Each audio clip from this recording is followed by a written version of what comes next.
Hello guys, good day po sa ating lahat. No? So welcome po dito sa ating panibagong video dito sa ating YouTube channel na Gildo TV Official guys. No? So sa mga hindi pa nakasubscribe dyan, please support, subscribe, like, and share po sa ating YouTube channel guys. No? So ngayon update tayo ngayon sa ating alagang isda guys, kung saan mayroon na po tayong mga fry no ng ating full gold gapi. So update tayo guys, no. So matagal-tagal din tayo, no. Siguro isang araw tayo hindi nakapag-upload kasi sa sobrang hina ng connection namin dito or data. Kaya ngayon gawa tayo ng video guys sa pag-update natin ng mga alagang isda. So yan guys, ito po yung kuha ko swordtail natin. Nasa mga 15. So 15 plus sila nandito sa pond na ito. Maliit na pond po yan guys, no. Fruit crates lang po yung ginamit ko dito at nilagyan ko ng trapal, no? So tinakpan ko siya ng net na ganito guys, yung tinatawag sa Bisaya ng musket. Ginamitan ko dito ng net kasi nung nakaraan may tumalon na isang quaco swordtail galing dito sa ating pond at muntikan ng mamatay guys, na. So ngayon ginawan ko siya ng diskarte, nilagyan ko siya ng net para temporary guys na pangtakip sa kanilang pond para hindi sila tumalon. Ayan. So mga maliliit pa ito guys kasi yung breeder size nandun po sa kabila. So dito tayo. Ayan, so ito po yung full gold gapi. Ayan, so tatago sila guys. Ayan, full gold gapi guys. Tapos yung mga breeder na female nandyan. So itong isa tatapos lang makaanak. Tapos ito parang malapit na ito guys, oh. Hindi lang maklaro kasi nasa itaas yung camera. Wala tayong yung tank na maliit para makita talaga, no. Yan, full gold gapi. Ayan, napaka busy nila. At ito po yung yung tinatawag na yung gapi koi. Medyo may mga pagkain sa baba kasi napadamihan ng pagkain, no. Napadamihan ng madami kasi yung nilagay ng nagpakain nito kanina. Pero mag-change water naman tayo bukas.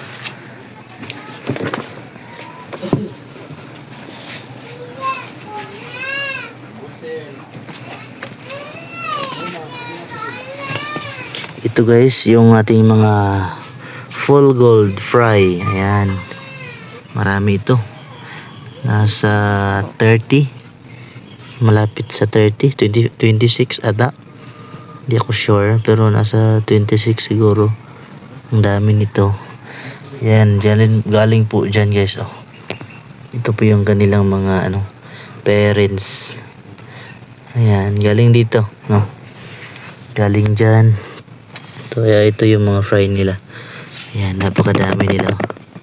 Kapag lumaki na ito, pwede na natin ilagay sa ganitong kahaba na pond, no, trapal pond. So bibili na naman ako or maghanap ako kung may mga magbigay, kukunin natin at gawa natin ng idea or mga diskarte guys, no, na butang lagyan natin ng trapal. Ayan, napaka so weeks old pa lang ito guys. Na weeks old pa lang ito. Patuloy tayo sa kaninang umaga or kahapon ng pag-uwi ko, nag-change water ko nito kasi medyo marami yung foods na hindi nila nakain, kaya change water ka agad ako para hindi sila magkasakit, no, para walang magkasakit na mga baby fish natin, mga fry. Yan, napakaano nila dami. At dito yung ating breeder swordtail, quaco swordtail. Yan, nasa 5 5 or 4 ito sila, tatlong female, isang male, no. Dito ko sila nilagay para makafocus yung male sa pagbreed ng ating mga female. Ayan, so ito lang po yung yung setup ko. Konting mga isda lang yung inalagaan natin sa ngayon kasi wala pang malagyan guys, no. Wala pang malagyan, kaya ito muna yung mga alaga natin. Paramihin pa natin ito para sa susunod mas marami na tayong ma-out, kasi paramihin natin yung aking ginagawa kasi guys. Ayan guys, no, so sa aking mga ginagawa sa aking mga alagang isda, pinaparami ko sila, binibreed, tapos pag lumaki na yung mga fry nila or yung mga anak nila, yun po yung aking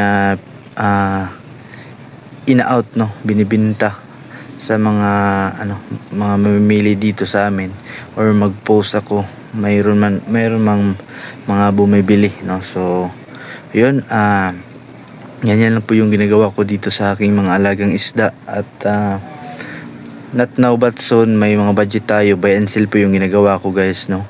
Gagawa pa ako ng malaking pond para doon ko ilagay yung mga mabibili natin ng mga quality na isda. Buy and sell po ako guys, pero mga quality po yung mga binibili ko guys, para mas maganda, kasi marami yung bumibili kapag ganun. So yan lang po guys, at huwag kalimutan, no, suportahan natin Gildo TV Official.